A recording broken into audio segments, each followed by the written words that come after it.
Hello everyone, welcome back to my YouTube channel नर्सोपीडिया।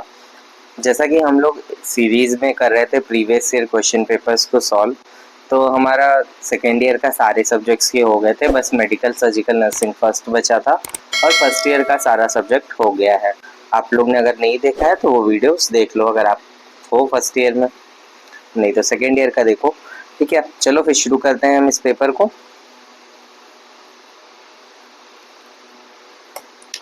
पहला question होता है हमारा चूज द करेक्ट ऑप्शंस। तो इसमें पहला क्वेश्चन है हमारा, what is polycythaemia. Poly word का ही मतलब होता है इंक्रीज। ठीक है, इंक्रीज। ठीक, यहाँ पे देखो जो डिक्रीज वाले ऑप्शंस हैं उसको डायरेक्टली एलिमिनेट कर दो। अब बचा तुम्हारा आरबीसी या डब्ल्यूबीसी। तो पॉलीसाइथीमिया, तो ये सारी हमारा आरबीसी का होता है। ठीक है, what is the otitis media. Otitis media हम कब बोलते हैं? इन्फेक्शन ऑफ मिडल ईयर या इन्फ्लामेशन ऑफ मिडल ईयर। तो option B is the correct. What is the medical term for hair loss, यानी कि बाल झड़ने, गंजापन को हम क्या बोलते हैं मेडिकल टर्म्स में? तो इसे हम कहते हैं एलोपेशिया।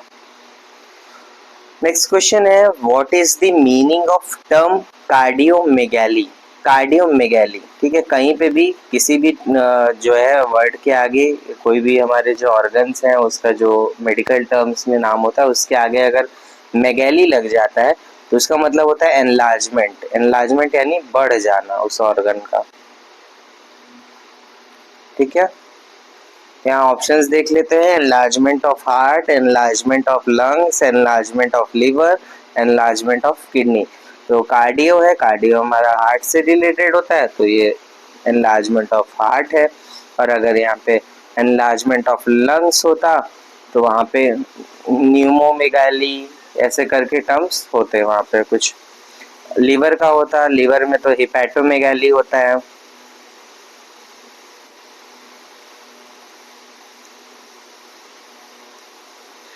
किडनी है, किडनी का क्या होगा हमारा?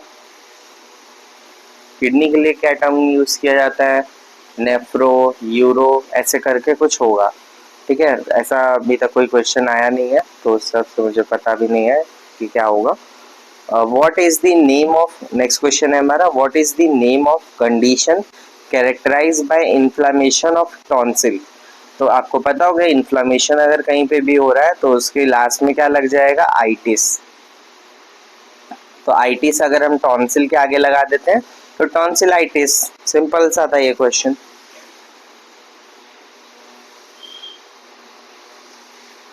Choose right and wrong in the following statements. यहाँ पे आपको बताना है कौन सा स्टेटमेंट राइट है और कौन सा रॉन्ग है। तो पहला क्वेश्चन है हमारा, trachoma is a viral infection. तो ये गलत है, ट्रैकोमा एक बैक्टीरियल इन्फेक्शन है। Cholera is spread through contaminated food and water. Yes, ये क्या होता है? कॉलेरा, टाइफाइड, ये सब फीको ओरल रूट से होते हैं, यानी कि कंटामिनेटेड फूड एंड वाटर की वजह से। नेक्स्ट क्वेश्चन है हमारा, cellulitis is a bacterial infection of bone. तो सेलुलाइटिस बोन के इन्फ्लेमेशन को नहीं बोलते हैं, बोन के इन्फेक्शन को नहीं बोलते हैं, स्किन के अंडरलाइंग जो टिश्यूज होते हैं उनके इन्फ्लेमेशन को हम बोलते हैं। ठीक है, तो ये भी फॉल्स है। Hemophilia is a disorder in which blood does not clot normally. तो यस, हीमोफीलिया क्या होता है? एक हमारा ब्लड का डिसऑर्डर है जिसके अंदर क्या होता है? क्लॉटिंग नहीं होती है ब्लड की। ठीक है, तो ये सही है। ये सब क्या है? ब्लीडिंग डिसऑर्डर होता है हीमोफीलिया। नेक्स्ट क्वेश्चन है, mitral valve separates the right atrium and right ventricle. Mitral valve क्या करता है? सेपरेट करता है राइट एट्रियम राइट वेंट्रिकल। चलिए देखते हैं हम लोग। पहले मान लो ये हार्ट है, यहाँ पे हम क्या होता है, इधर साइड हमारा लेफ्ट हो जाता है, इधर राइट होगा। ठीक है, अब क्या मैंने ट्रिक बताई थी, कई बार मैं बता रखा हूँ अपनी वीडियोस में, ट्राई बिफोर बाय। ठीक है, तो ट्राई से हमारा क्या होगा? Try cuspid wall right side होगा और बाई से यानी कि by cuspid wall left side होगा। लेफ्ट साइड कौन सा हुआ? बाइकस्पिड वॉल्व, और बाइकस्पिड वॉल्व को ही हम मिट्रल वॉल्व नाम से भी जानते हैं। तो यानी कि कहाँ पे है, ये तो लेफ्ट साइड में है और यहाँ पे क्वेश्चन में हमसे कह रहा था राइट साइड में, तो ये क्वेश्चन ये क्या है, गलत स्टेटमेंट है। नेक्स्ट क्वेश्चन हमारे फिलिंग द ब्लैंक्स क्वेश्चंस हैं, तो चलिए इनको हम समझते हैं। पहला क्वेश्चन है cancer that form in the bones और soft tissues of the body, यानी कि जो कैंसर हमारी बोन्स के अंदर या सॉफ्ट टिश्यूज में होता है उसे हम क्या बोलते हैं, उस कैंसर को हम बोलते हैं सार्कोमा। आपने सुना होगा सार्कोमा, कार्सिनोमा। कार्सिनोमा क्या होता है, हमारे स्किन की जो एपिथेलियम होती है स्किन की लेयर्स में, तो कार्सिनोमा होता है। और अगर ग्लैंड अगर जो हमारे ये कनेक्टिव टिश्यूज हैं जैसे कि बोन हो गया तो ये इसमें सार्कोमा बोलेंगे, और ग्लैंडुलर होता है तो एडिनोसार्कोमा लग जाता है वहाँ पर, ठीक है। छोड़ो अभी उस आगे हम देखते हैं दूसरे questions. Medical terminology of infestation of lice. Infestation of lice यानी कि, या इसे हम हिंदी में बोले तो यानी कि जू पड़ जाने को हम मेडिकल टर्म्स में क्या बोलते हैं, तो उसे हम बोलते हैं पेडिकुलोसिस।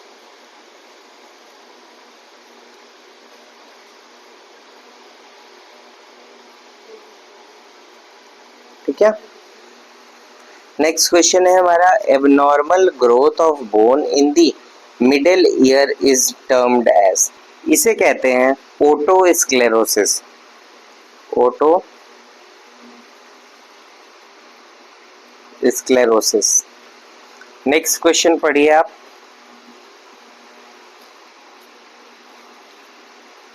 Septic arthritis is caused by. Septic arthritis, sepsis का मतलब क्या होता है, बैक्टीरियल, तो यहाँ पे क्या होगा, caused by bacterial infection.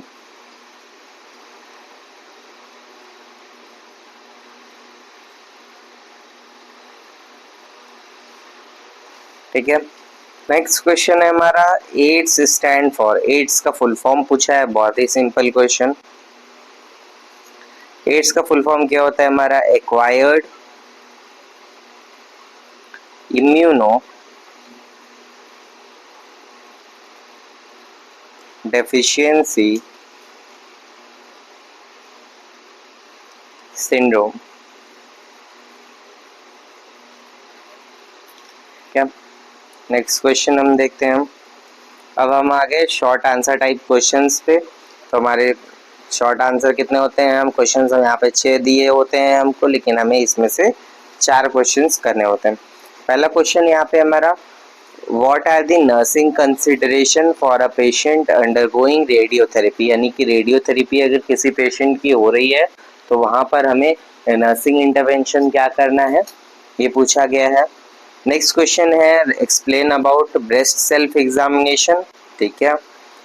Next question है write a short notes on I banking in India. ये थोड़ा सा डिफिकल्ट हो सकता है क्योंकि अक्सर ये हम लोग पढ़ते नहीं है। फोर्थ क्वेश्चन है हमारा write short note on stomal therapy. ठीक है। नेक्स्ट क्वेश्चन है write a short note on sinusitis. उसके बाद ये एनाटॉमी एंड फिजियोलॉजी का क्वेश्चन दे दिया था यहाँ पे, anatomy and physiology of throat, ये बताना है आपको। चलिए देखते हैं इसको हम लोग सॉल्व करते हैं। हमारा पहला आंसर है nursing considerations for a patient undergoing radiotherapy. तो इसके अंदर क्या क्या करना होता है हमको, सबसे पहला पेशेंट एजुकेशन।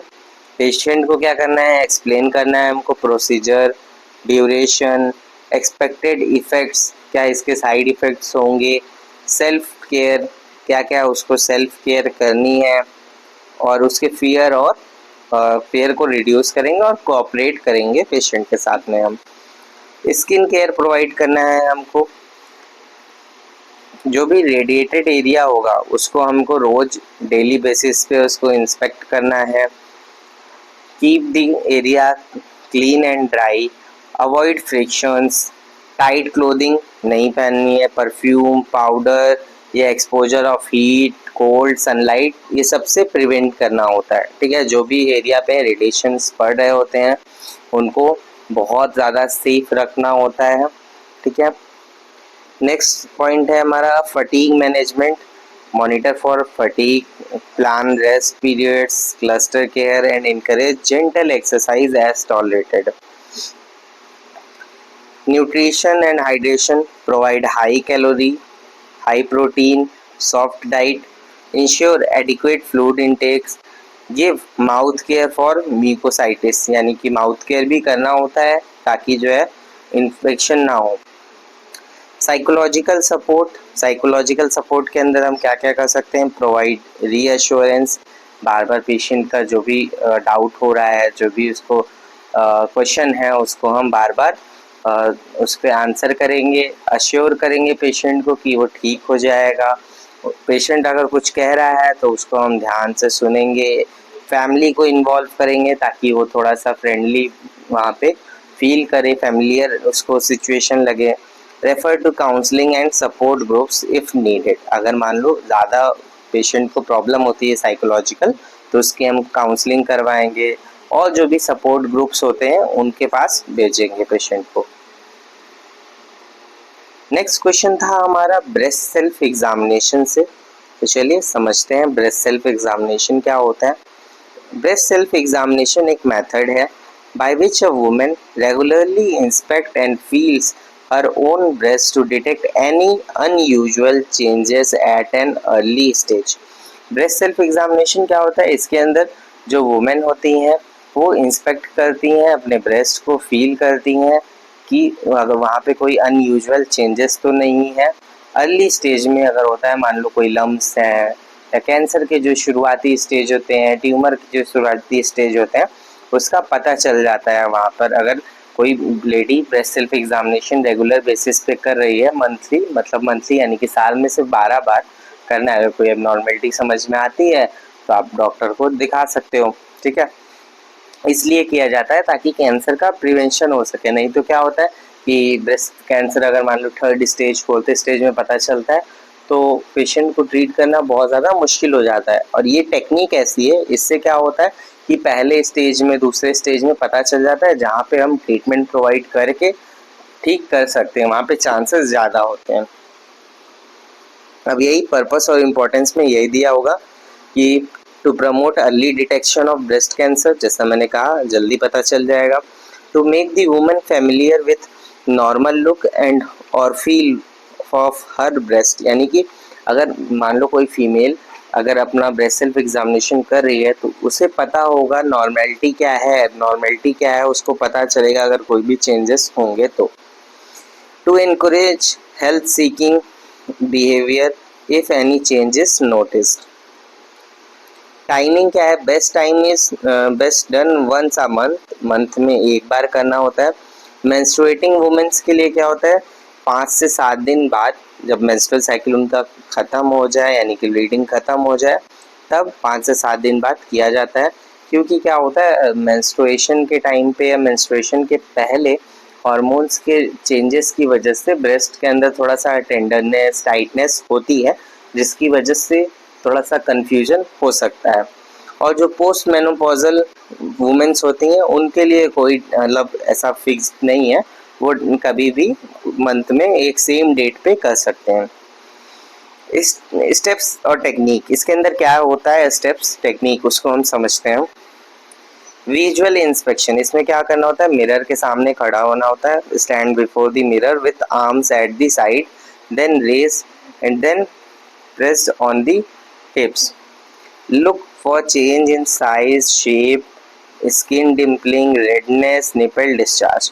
तो क्या करना होता है? अपने हाथ को जो है ऊपर करके सिर के पीछे रखना होता है और मिरर के अंदर देखना होता है ब्रेस्ट को अच्छे से, और उसमें साइज, शेप, स्किन में कोई डिम्पलिंग तो नहीं है, रेडनेस नहीं है, निपल में डिस्चार्ज तो नहीं आ रहा है, ये सब चीज़ों को चेक करना होता है।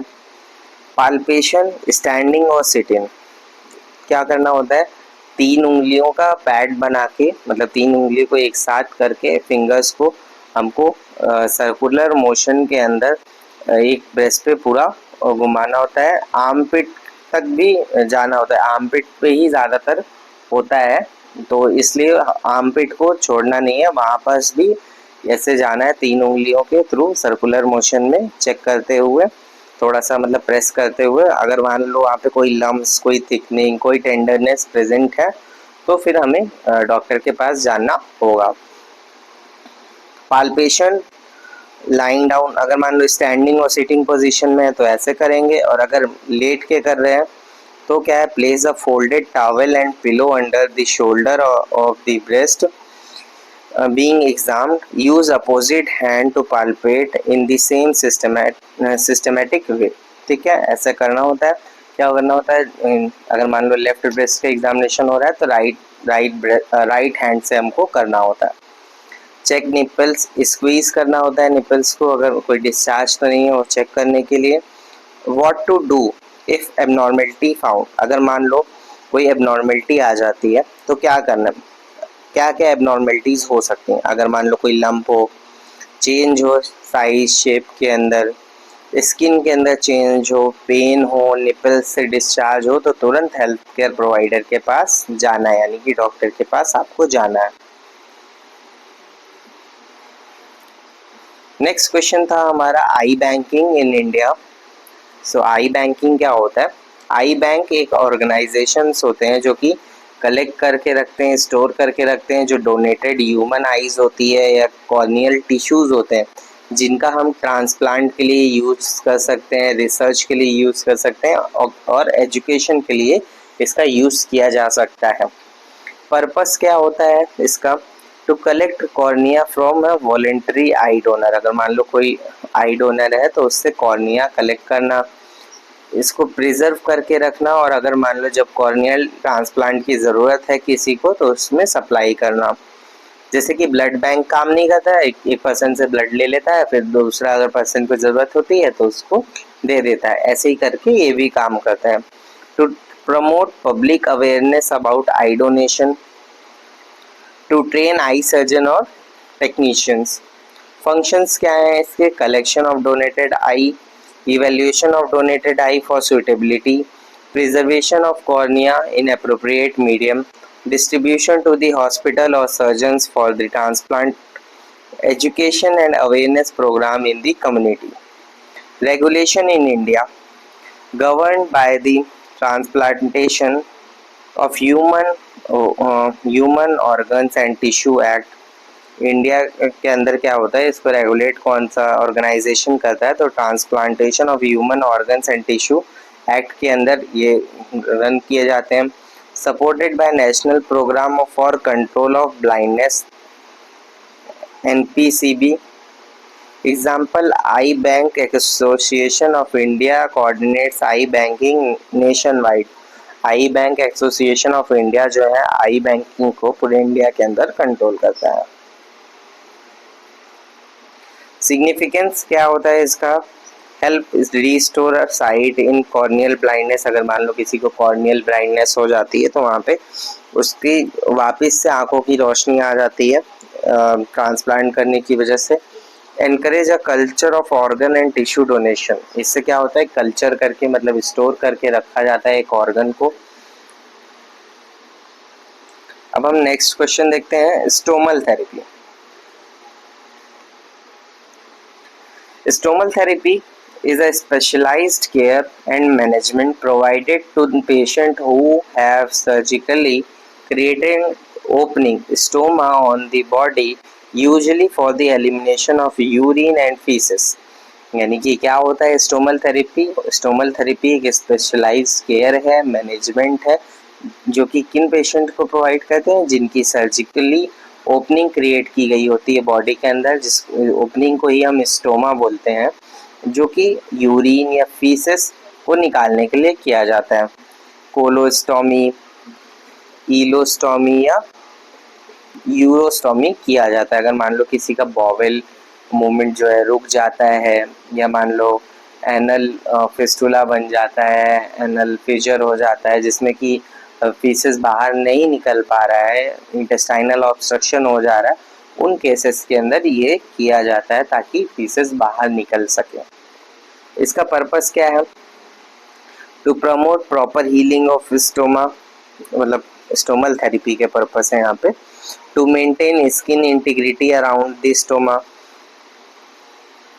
to ensure proper fitting and use of stomal appliances, educate patient and family on self care and psychosocial adaptation। अब कंपोनेंट्स क्या क्या होते हैं स्टोमल थेरेपी के? असेसमेंट, सबसे पहले तो स्टोमल का जो कलर है उसको, उसका साइज, शेप, पेरिस्टोमल स्किन जो होती है उसको इवेलुएट करना, स्किन केयर प्रोवाइड करना, keep surrounding skin clean dry, prevent irritation और इन्फेक्शन, जो भी स्किन केयर प्रोवाइड करनी है हमको। Appliance management, select appropriate pouching system, क्या होता है स्टोमा में एक पाउच अटैच किया जाता है जिससे कि फीसेस बाहर निकलता है। एंश्योर प्रॉपर सीलिंग और टू प्रिवेंट लीकेज, ठीक है। Patient education, teach how to empty, clean and change stoma appliances, diet और फ्लूइड एडवाइस प्रोवाइड करेंगे। आइडेंटिफाई कॉम्प्लिकेशंस के बारे में बताएंगे। नेक्स्ट है हमारा साइकोलॉजिकल सपोर्ट। साइकोलॉजिकल सपोर्ट के अंदर क्या है? एड्रेस करेंगे जो भी इमोशनल बॉडी इमेज कंसर्न्स होते हैं। क्या होता है कि स्टोमा अगर क्रिएट हो गया तो बॉडी का जो है वो अपीयरेंस चेंज हो जाएगा, उसकी वजह से अगर मान लो पेशेंट को कोई प्रॉब्लम हो रही है तो उसके अंदर भी उसको हेल्प करेंगे हम। एनकरेज करेंगे social and occupational adjustments. Role of stomal therapist और nurse, specially trained nurse provide pre operative post operative counselling, appliance selection and long term follow up care, ठीक है। तो ये सब काम होता है नर्सेस का, जैसे कि यहाँ पे मैंने बता दिया पॉइंट्स के अंदर। नेक्स्ट क्वेश्चन था हमारा साइनोसाइटिस को डिस्क्राइब करने के लिए। तो साइनोसाइटिस क्या होता है? It is the inflammation of the mucous membrane lining one और more paranasal sinus. Paranasal sinus आपको पता होगा कि ये क्या होता है? एक कैविटी प्रेजेंट होती है हमारे स्कल के अंदर जिसकी वजह से थोड़ा हमको वॉइस को रेजोनेंस मिलता है, स्कल हल्का फील होता है, इसका बहुत सारी चीज़ों में रोल होता है, ठीक है। अगर इसकी जो म्यूकस मेम्ब्रेन्स है उसके अंदर इन्फ्लामेशन हो जाता है तो उसे हम साइनोसाइटिस बोलते हैं। इसके कॉजेस क्या हैं? बैक्टीरियल वायरल इन्फेक्शंस हैं, एलर्जी है, नेजल पॉलिप्स और डेविएटेड नेजल सेप्टम जिसकी वजह से ब्लॉक हो जाता है ड्रेनेज, फंगल इन्फेक्शन बहुत कम। क्लिनिकल फीचर्स इसके क्या रहते हैं? फेशियल पेन और pressure specially over the affected sinus. मान लो जो भी साइनस अफेक्ट होता है उस तरफ क्या होगा? फेशियल पेन होगा, प्रेशर फील होगा, नेजल कंजेशन और purulent nasal discharge, headache, fever, fatigue, disease, मतलब जो भी हमारे इन्फेक्शन के वजह से जो भी सिम्टम्स आते हैं, जो भी इन्फ्लामेशन के अंदर नॉर्मल सिम्टम्स आते हैं वही सब होगा। यहाँ पे थोड़ा सोर थ्रोट और कफ एक्स्ट्रा आ जाएगा, ठीक है। बाकी तो इधर सब सेम ही है, नेजल कंजेशन भी इधर मान के चल सकते हो। मैनेजमेंट क्या होता है हमारा? मेडिकल मैनेजमेंट के अंदर analgesics, decongestants, saline, nasal irrigation, antibiotics if bacteria, antihistamine if allergic और कॉर्टिकोस्टेरॉइड्स, नेजल स्प्रे, ये सब किया जाता है। नर्सिंग केयर के अंदर क्या करते हैं? Encourage steam inhalation, adequate hydration, teach proper use of nasal spray, advice rest, follow up if symptoms persist और वर्सन। नेक्स्ट क्वेश्चन था हमारा anatomy of throat. Anatomy and physiology दोनों ही मैं बताऊंगा यहाँ पे। अब यहाँ पहले समझते हैं थ्रोट क्या है। Throat is a part of neck that connects mouth and nasal passage to oesophagus and larynx, यानी कि फैरिंग्स को ही थ्रोट बोलते हैं, ठीक है। It consist mainly फैरिंग्स and लैरिंग्स। फैरिंग्स क्या होता है? फैरिंग एक मस्कुलर ट्यूब होती है 12 से 14 सेंटीमीटर की, जो कि 3 पार्ट में डिवाइडेड होता है, नेजोफेरिंग्स, ओरोफेरिंग्स, लैरिंगोफेरिंग्स। यहाँ आप डायग्राम में देख सकते हो, नोज के पीछे वाला एरिया नेजोफेरिंग्स, और बकल कैविटी के पीछे वाला एरिया ओरोफेरिंग्स, और ये लैरिंग्स के ऊपर वाला जो कनेक्शन करता है लैरिंग से उसको हम बोलते हैं लैरिंगोफेरिंग्स, ठीक है। अब लैरिंग्स क्या है? लैरिंग्स को हम वॉइस बॉक्स नाम से भी जानते हैं। इसके अंदर क्या होता है? वोकल कॉर्ड्स होती हैं, जो कि कार्टिलेज से बनी हुई होती है, locate between pharynx and trachea, trachea और फेरिंग्स के बीच में होता है लैरिंग्स। एसोसिएट स्ट्रक्चर्स भी कई सारे होते हैं यहाँ पे हमारा, टॉन्सिल, एडिनॉइड, ये क्या होते हैं, इम्यून फंक्शंस होता है इनका, टॉन्सिल और एडिनॉइड, यहाँ पे आप देख सकते हो। नेक्स्ट है एपिग्लॉटिस। एपिग्लॉटिस क्या करता है, प्रिवेंट करता है entry of food in airway. Epiglottis एक मस्कुलर स्ट्रक्चर होता है, जैसे अगर मान लो कोई पानी पीता है, खाना खाता है, तो वो ब्लॉक कर देता है हमारा एयरवे वाला एरिया। इसलिए कहते हैं ना, खाना खाते समय बात नहीं करना चाहिए, क्योंकि कई बार क्या होता है, वो एपिग्लॉटिस में प्रॉब्लम हो जाती है, तो खाना कई बार हमारे ट्रैकिया के अंदर चला जाता है। अब इसकी फिजियोलॉजी क्या है, respiration provides a pathway for air from nose और oral cavity to larynx and trachea, ये पार्ट इसका सैलोइंग में भी इसका पार्ट होता है। Coordinates movement of food from mouth to oesophagus, यानी कि एयरवे भी प्रोवाइड कर रहा है और माउथ से इसोफेगस में जाने के लिए फूड को भी रास्ता दे रहा है। इसीलिए क्या होता है कि ये जो फेरिंग्स होता है, ये कॉमन पाथवे होता है हमारा दोनों के ही अंदर, रेस्पिरेटरी सिस्टम का भी कॉमन पार्ट है और डाइजेस्टिव सिस्टम का भी ये पार्ट होता है, इसलिए दोनों का ये कॉमन है। स्पीच में क्या होता है, लैरिंग्स का काम होता है, वोकल कॉर्ड्स यहाँ पे साउंड प्रोड्यूस करते हैं, ठीक है, सब मिल के अलग अलग तरीके से, मतलब वोकल कॉर्ड्स ही मेन कर रहे हैं, लेकिन फेरिंग्स, माउथ और ये सब रेजोनेट करने का काम करते हैं। इम्यून डिफेंस, टॉन्सिल और एडिनॉइड्स जो हैं वो पैथोजेंस को रोकते हैं, वहाँ पे उसके अंदर WBC और ये सब प्रेजेंट होता है, जो कि हमारी इम्यूनिटी के लिए रोल प्ले करते हैं। Pressure regulation, Eustachian tube in nasopharynx help to equalise middle ear pressure, ठीक है। स्टेशियन ट्यूब आपको पता होगा, मिडल ईयर से एक ट्यूब आती है हमारे, जो कि नेजोफेरिंग्स के अंदर खुलती है, जो कि क्या करती है, प्रेशर को इक्वलाइज करने का काम करती है। अब नेक्स्ट क्वेश्चंस देखते हैं हम, आंसर इन डिटेल, यानी कि लॉन्ग आंसर टाइप क्वेश्चंस हैं ये हमारे, ठीक है। पहला क्वेश्चन है हमारा, define hypertension, what are the causes and symptom of hypertension, explain about the management of patient suffering from hypertension. Next question है, define disaster nursing, what is the difference between natural and man made disaster, what are the key components of disaster preparedness plan in the health care settings. Next question है, define heat stroke, what are the primary causes of heat stroke, explain about the management and prevention strategies of heat stroke. ठीक है, पहले मैं सारे questions पढ़ दे रहा हूँ, फिर मैं आंसर्स भी बताऊंगा, ये नहीं सिर्फ क्वेश्चन बता के भाग रहा हूँ, ठीक है, वेट करो। What is the purpose of ROM exercises?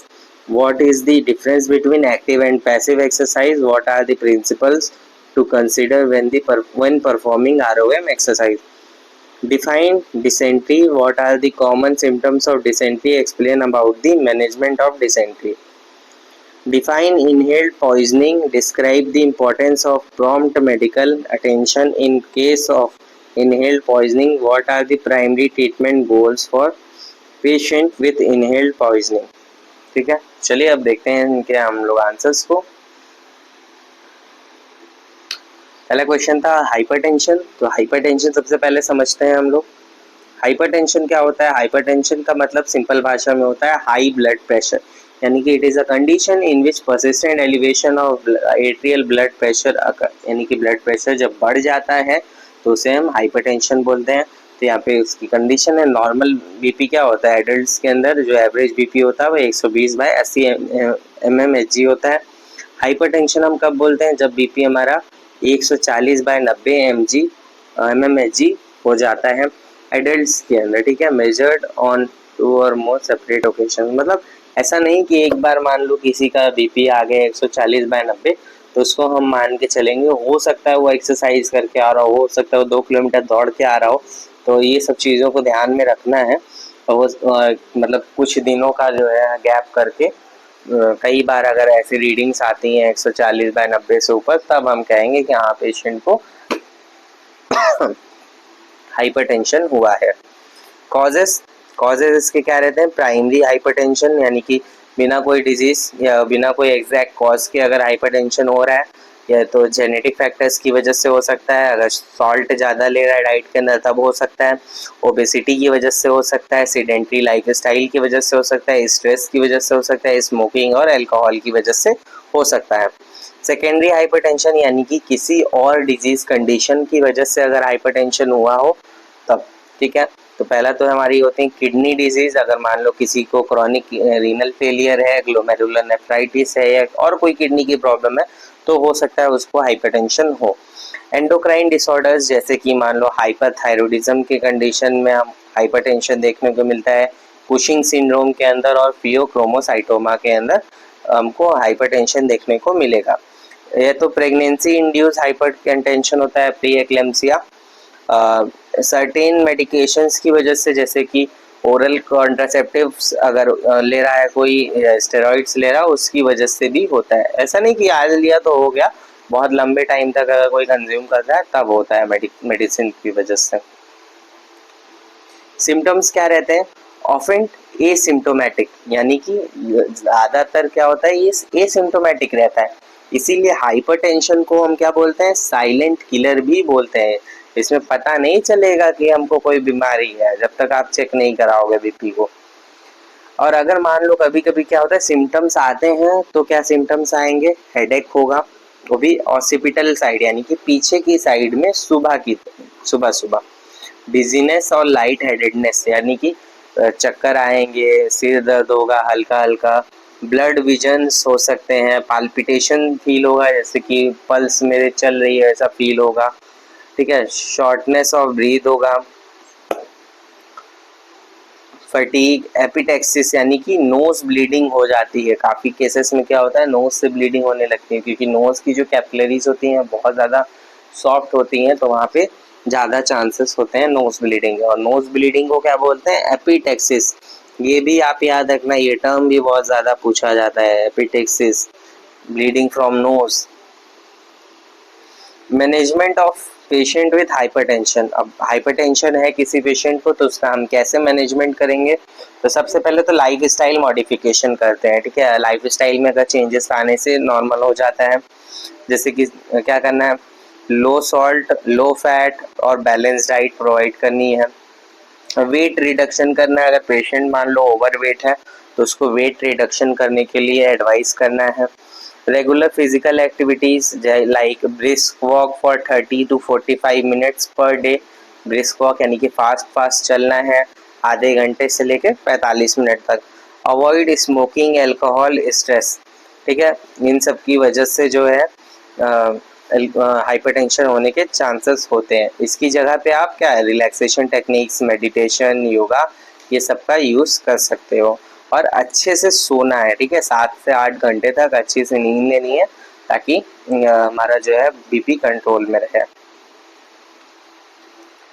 Next है हमारा पॉइंट फार्मेकोलॉजिकल मेथड्स, हम कैसे मैनेज कर सकते हैं फार्मेकोलॉजिकल। तो एंटी हाइपरटेंसिव ड्रग्स होती हैं जैसे कि डायूरेटिक्स। डायूरेटिक्स ड्रग क्या करती हैं? ये यूरिन आउटपुट बढ़ा देती हैं, ठीक है, इससे यूरिन आउटपुट बढ़ेगा, यूरिन आउटपुट बढ़ेगा। और इसमें क्या होता है दो कैटेगरी की ड्रग्स होती हैं, कई बार एग्जाम में 1 नंबर में पूछता है। लूप डायूरेटिक, लूप डायूरेटिक होती है हमारी लैसिक्स और फ्रूसेमाइड,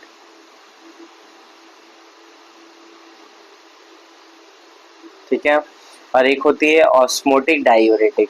ऑस्मोटिक डायूरेटिक का मतलब अलग होता है। ऑस्मोटिक डायूरेटिक क्या होती है? जो हमारा CSF होता है उसको ड्रेन करती है, और ये लूप डायूरेटिक क्या करती है? ब्लड को ड्रेन करती है,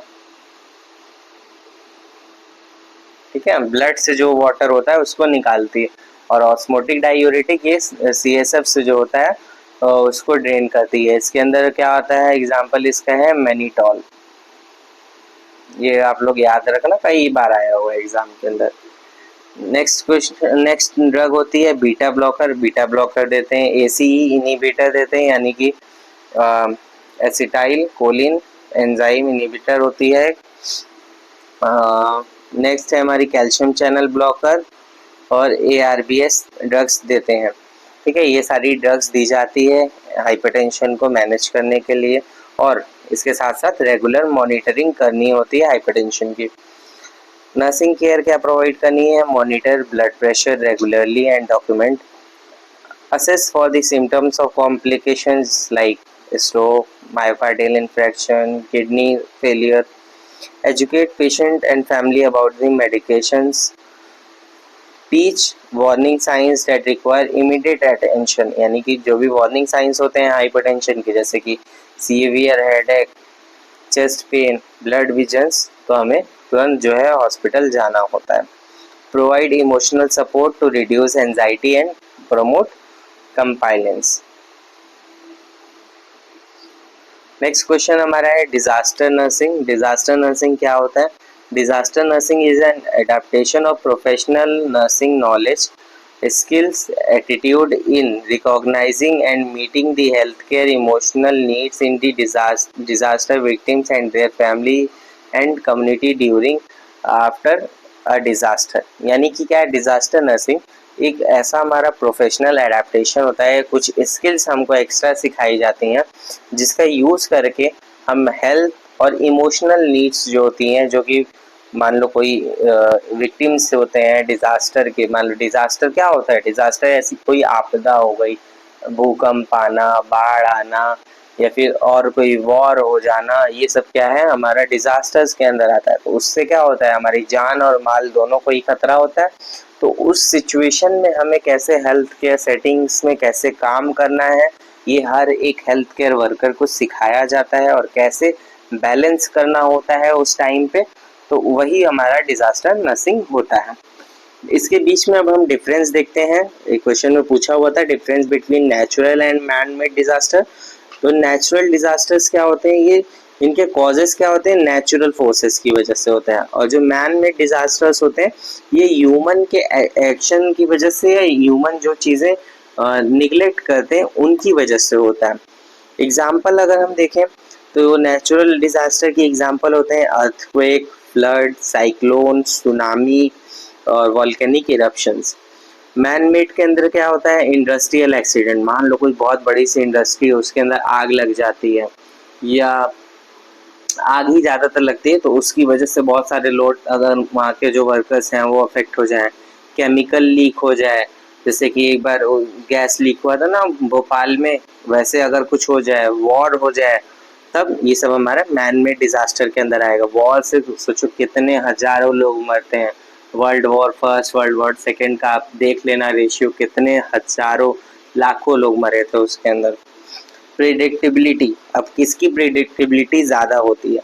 तो क्या होता है जो नेचुरल डिजास्टर्स होते हैं इनको हम प्रिडिक्ट कर सकते हो कुछ सिचुएशंस में, जैसे कि फ्लड, स्टॉर्म्स, इन सबको डिटेक्ट कर सकते हैं। जैसे इस टाइम क्या है हमारे इंडिया के अंदर काफ़ी हिस्सों के अंदर फ्लड आई हुई है।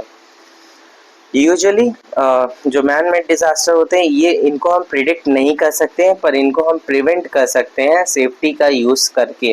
कि जहाँ पे अगर मान लो कोई पहाड़ है जिसमें अगर हमको सुरंग बनाने से खतरा लग रहा है तो वहाँ पे नहीं बनाना, लेकिन क्या किया जाता है अपने फ़ायदे के लिए उसको बना दिया जाता है। बाद में जाके वहाँ पे कुछ ना कुछ होता है और लोग मरते हैं उसके अंदर। ओरिजिन क्या होता है? नेचुरल डिजास्टर हमारा इन्वायरमेंट और जियोलॉजिकल की वजह से होता है। मैन मेड डिजास्टर टेक्नोलॉजी की गड़बड़ी की वजह से, सोशल गड़बड़ी, यानी कि मान लो जैसे कंट्री के रिलेशंस होते हैं ना, अगर उसमें गड़बड़ी हो गई उसकी वजह से कई बार वॉर हो जाती है। पॉलिटिकल रीजंस होते हैं वॉर होने के, ये सब चीज़ें हैं। अब प्रिपेयर्डनेस, डिजास्टर टाइम पे क्या होता है, हेल्थ केयर सेटिंग्स में कैसे हमको प्रिपेयर रहना है, ये क्वेश्चन था। तो सबसे पहले तो risk assessment and hazard identification, identify potential disaster in the region and their impact on the facilities. यानी कि सबसे पहले तो हमें असेसमेंट करना है जिस एरिया में हम रह रहे हैं, वहाँ के प्रीवियस रिकॉर्ड्स को देखना है, और हमें ऐसा क्या लग रहा है कि वहाँ पे कैसी जो है हजार्ड्स आ सकते हैं, कैसे डिजास्टर्स आ सकते हैं। मान लो कोई एरिया है जो कि प्रोन है हमारा लैंड स्लाइड्स के लिए, जैसे कि जो पहाड़ी इलाके होते हैं, फ्लड के लिए, लैंड स्लाइड्स के लिए, तो वहाँ पे अगर हमको हेल्थ केयर सेटिंग, पहले तो उस एरिया से दूर या जहाँ पे इम्पैक्ट नहीं आता वहाँ पे हमें हॉस्पिटल्स हमेशा बनाने होते हैं। तो सब रीजन का आइडेंटिफिकेशन हो गया, ठीक है, वहाँ पे कैसे डिजास्टर आते हैं तो उस हिसाब से हम अपने पास इक्विपमेंट्स रखेंगे। नेक्स्ट है communication plan, establish internal and external line of communication including emergency services, यानी कि कम्युनिकेशन अच्छा बेटर रखना होता है, एक तो अपना हॉस्पिटल के अंदर और बाहर भी, जैसे कि मान लो कोई हेल्थ हमारे फायर ब्रिगेड्स होते हैं, पुलिस, ये सब का कम्युनिकेशन अच्छा वहाँ पे बना के रखना है। नंबर वगैरह सबके जो है इमरजेंसी में लिख के रखने होते हैं ताकि कोई भी इमरजेंसी हो तुरंत बताया जाए।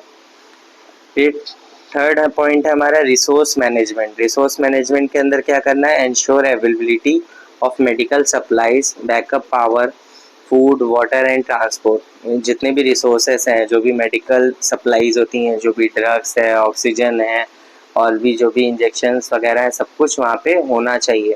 बैकअप होना चाहिए, पावर बैकअप होना चाहिए, इन्वर्टर्स, जनरेटर, ये सब होना चाहिए हॉस्पिटल के अंदर। Flood, water, food, water, transportation, यानी कि खाना, पानी और ट्रांसपोर्टेशन की सुविधा होनी चाहिए। Rules and responsibility, assign clear duty to staff, establish command and triage protocols.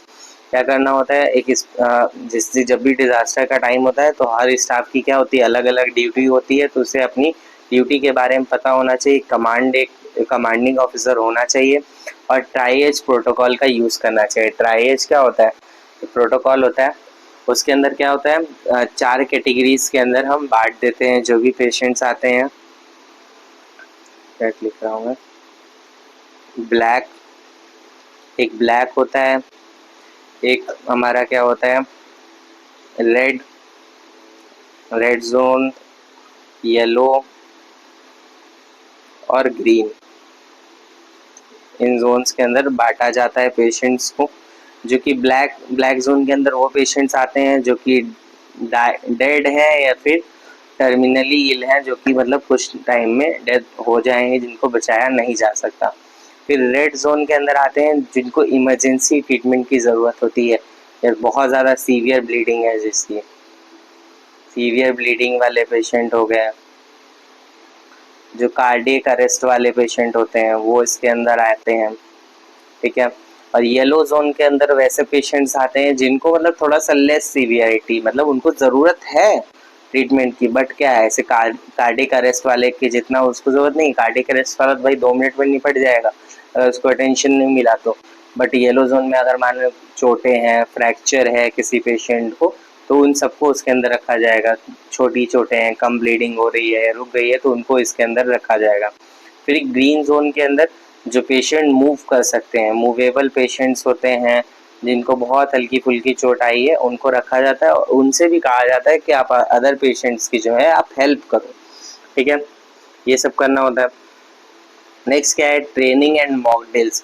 जो भी स्टाफ होता है डिजास्टर रिस्पॉन्स के लिए, उसको मॉक ड्रिल्स में प्रैक्टिस कराया जाता है, एजुकेट किया जाता है। होता है, आपने भी देखा होगा स्कूल, कॉलेज, हॉस्पिटल, हर जगह पे फायर का मॉक ड्रिल होता है कि फायर सिस्टम को आपको कैसे यूज़ करना है, फायर एक्सटिंग्विशर्स का कैसे यूज़ करना है, आग जला के फिर उसे बुझाना सिखाया जाता है, या फिर मान लो अलार्म्स बजा दिए जाते हैं तो आपको पहले बताया जाता है कि हाँ किस तरफ से कहाँ से निकलना है, कहाँ से एग्जिट लेना है, ये सब चीज़ें आपको बताई जाती हैं मॉक ड्रिल्स के टाइम पे।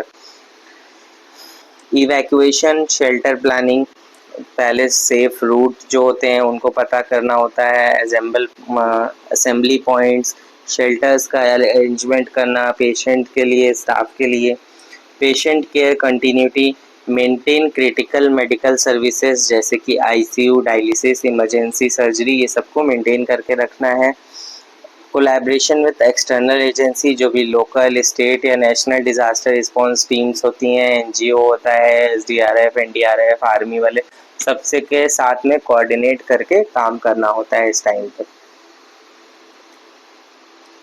नेक्स्ट क्वेश्चन था हमारा हीट स्ट्रोक। तो हीट स्ट्रोक हम समझते हैं, हीट स्ट्रोक की डेफिनेशन सबसे पहले, heat stroke is a life threatening emergency caused by failure of body thermoregulation leading to core body temperature more than 40 degree Celsius और 104 degree Fahrenheit and central nervous system dysfunction हो जाता है, confusion, seizure या coma की situation आ जाती है। Heat stroke क्या होता है? एक लाइफ थ्रेटनिंग कंडीशन, यानी कि जान तक जा सकती है पेशेंट की। क्या होता है? तब होता है जब हमारा जो बॉडी का थर्मो रेगुलेटरी सिस्टम है, यानी कि जो हमारी बॉडी का टेम्परेचर रेगुलेट करता है। कई बार होता है ना गर्मी टाइम पे ज़्यादा, जब बहुत ज़्यादा टेम्परेचर हाई हो जाता है तो हमारी बॉडी टेम्परेचर को रेगुलेट नहीं कर पाती है। जब और हमारा बॉडी का टेम्परेचर 40 डिग्री सेल्सियस या फिर 104 डिग्री फ़ारेनहाइट के ऊपर चला जाता है तो हमारा बॉडी का जो सेंट्रल नर्वस सिस्टम होता है वो सही से काम नहीं कर पाता, उसमें डिसफंक्शनिंग होने लगता है, जिसकी वजह से कन्फ्यूजन, सीजर या कोमा अराइज होता है। नेक्स्ट पॉइंट हमारा कॉजेस और रिस्क फैक्टर। कॉजेस क्या होते हैं? हमारे इन्वायरमेंटल एक्सपोजर की वजह से, जैसा कि मैंने बताया अभी आपको, बहुत देर तक अगर कोई सनलाइट के नीचे रहता है गर्मियों के टाइम में, पीक आवर्स में कहा जाता है ना कि बाहर नहीं निकलना है, जब टेम्परेचर ज़्यादा होता है 45 डिग्री के भी ऊपर चला जाता है जब, तब ये करना होता है। तो इसी वजह से क्या है, environmental exposure, prolong exposure to high ambient temperature and humidity, strenuous physical activity in hot condition, athletes के साथ में होता है, ये जो आउटडोर लेबर्स होते हैं उनके साथ में। डिहाइड्रेशन, रिड्यूस फ्लूइड इनटेक और एक्सेसिव फ्लूइड लॉस की वजह से हो जाता है। मेडिकेशंस, एंटी कोलिनर्जिक और diuretics, beta blockers empire heat dissipation.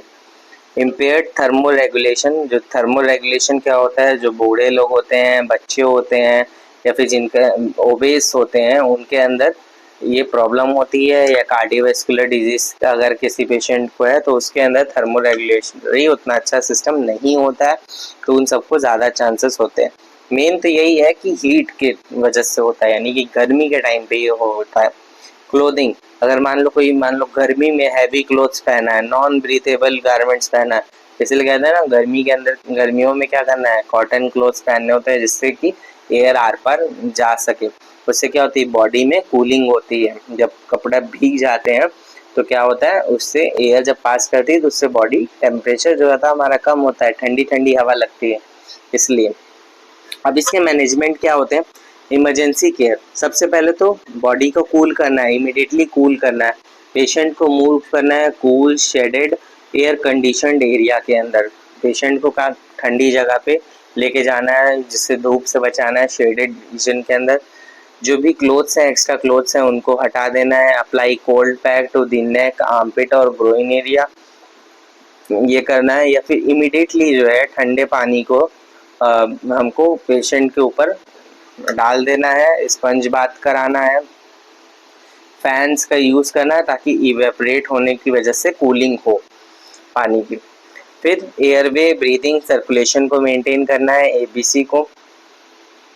अगर मान लो सप्लीमेंट्री ऑक्सीजन की नीड है तो उसको भी प्रोवाइड करना है, वाइटल साइंस को मॉनिटर करना है continuously, fluid and electrolyte replacement करना है, स्टार्ट आईवी नॉर्मल सलाइंस, ठीक है, correct electrolyte imbalance, monitor urine output, prevent complications, monitor arrhythmia, seizure, rhabdomyolysis, acute kidney injury, avoid antipyretics, they do not help in heat stroke। क्या है, heat stroke के अंदर क्या होता है, एंटीपायरेटिक्स हेल्प नहीं करती, यानी कि पैरासीटामोल वगैरह हेल्प नहीं करेंगी वहाँ पे, बस हमको आईवी फ्लूइड्स प्रोवाइड करने हैं और एबीसी मेंटेन करके रखना है, बॉडी को कूल कराना है बाय स्पंज बाथ और एयर कंडीशनड एरियाज। फिर नेक्स्ट पॉइंट है हॉस्पिटलाइजेशन। हॉस्पिटलाइजेशन करना है, admit for ongoing cooling, organ supports and observation. अब इसके प्रिवेंटिव मेजर्स क्या क्या रहते हैं? मेंटेन एडिक्वेट हाइड्रेशन, यानी कि गर्मियों के टाइम पे क्या है, ज़्यादा से ज़्यादा पानी पीना होता है ताकि जो है आपकी बॉडी के अंदर हाइड्रेटेड रहोगे तो ये होने के चांसेस कम रहते हैं। Limit strenuous activities during peak heat hours, जो कि मेन जो टाइम होता है दोपहर का 12 से 3 बजे तक का टाइम, तो इसमें क्या होता है, सन एकदम अपनी पीक पे रहता है, इस टाइम पे बाहर नहीं जाना है, कोई भी हैवी फिजिकल एक्टिविटीज़ नहीं करनी है, हल्के क्लोथ्स पहनने हैं, लूज लाइट कलर्ड क्लोथ्स पहनने। लाइट कलर क्लोथ पहनने के फ़ायदे क्या होते हैं कि वो कम से कम सनलाइट को एब्जॉर्ब करते हैं।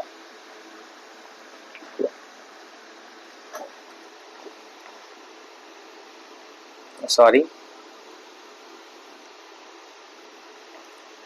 यूज हैट्स, अम्ब्रेला, सनस्क्रीन, ये सब का यूज़ करना है। Ensure cool environment, fans, AC, proper ventilation का यूज़ करना होता है।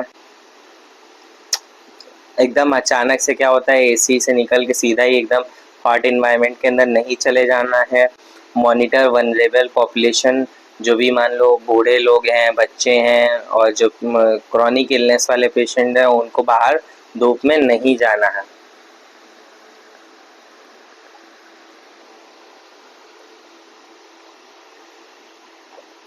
नेक्स्ट है हमारा range of motion exercises. ROM exercise पूछी थी ना, तो रेंज ऑफ मोशन उसका होता है।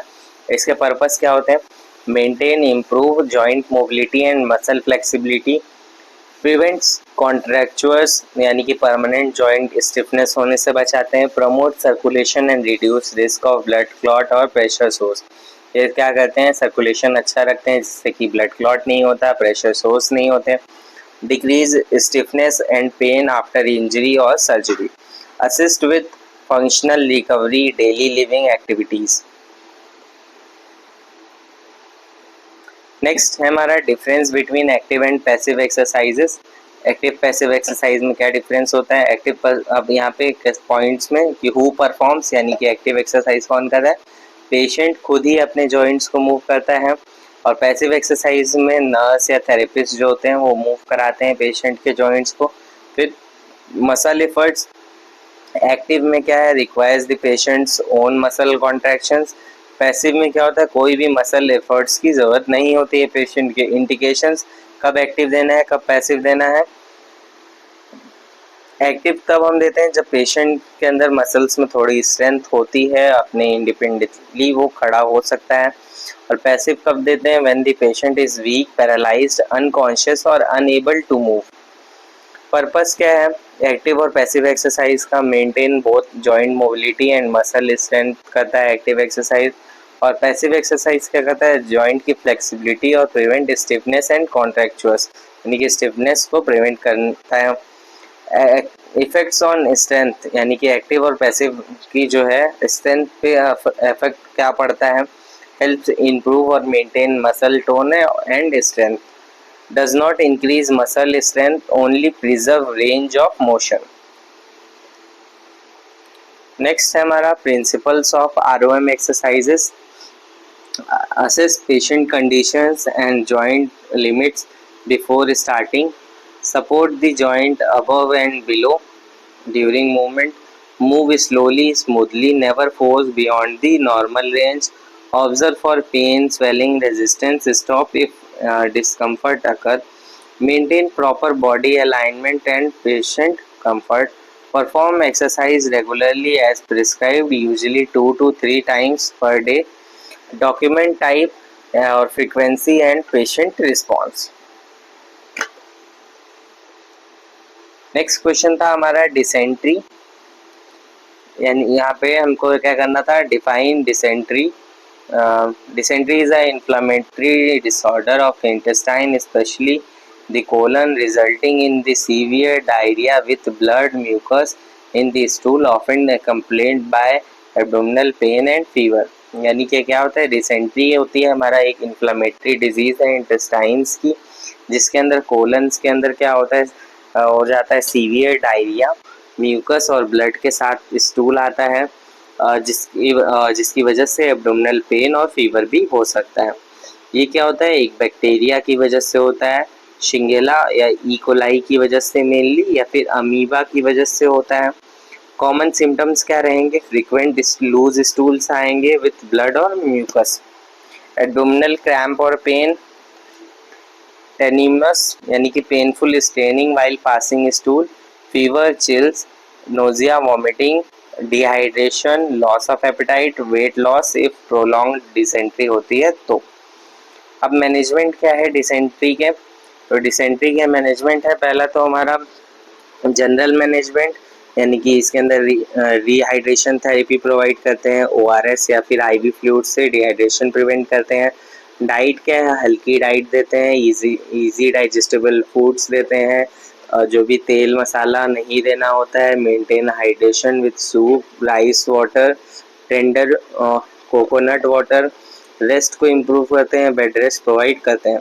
अब मेडिकल मैनेजमेंट के अंदर एंटीबायोटिक्स देते हैं, और अगर एनीमिक हुआ है तो इसमें क्या है, मेट्रोनिडाजोल दिया जाता है।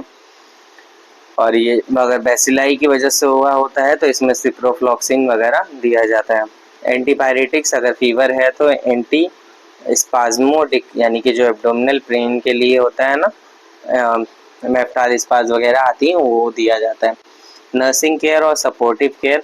नर्सिंग केयर के अंदर क्या करना है, मॉनिटर करना है fluid electrolyte balance, output input output chart को, observe stool frequency appearance and report worsening symptoms, prevent spread, maintain hand hygiene, disinfect contaminated items, educate safe food and water, provide psychological support and explain the importance of completing treatment। ये सब चीज़ें nursing care के अंदर आएंगी। Prevention strategies क्या है, हमेशा क्या है, साफ पानी और प्रॉपर सैनिटेशन का यूज़ करें, टॉयलेट्स का यूज़ करें, wash hands thoroughly after toilet use और before meals, cook food thoroughly, avoid raw और अनवॉश्ड वेजिटेबल फ्रूट्स। ठीक है, नेक्स्ट और लास्ट हमारा क्वेश्चन है इनहेल्ड पॉइजनिंग। इनहेल्ड पॉइजनिंग यानी कि जब कोई पर्सन क्या होता है, सूंघ लेता है कोई भी टॉक्सिक गैसेस या फिर जो पॉइजनस गैसेस होती हैं उनको। समझते हैं इसको। Definition, inhaled poisoning occur when a person breathe in toxic gases, fumes, vapor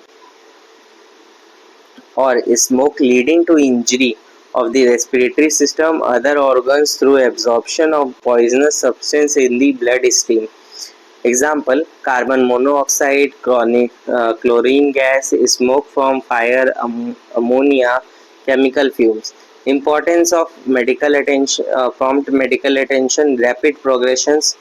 Inhaled poison can cause hypoxia, respiratory failure और cardiac arrest। ठीक है, within a minutes।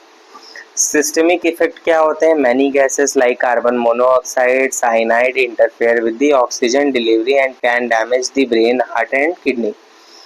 Delayed complications क्या क्या हो सकते हैं, even after exposure and lung injury हो सकती है, pulmonary oedema, ARDS can develop hours later.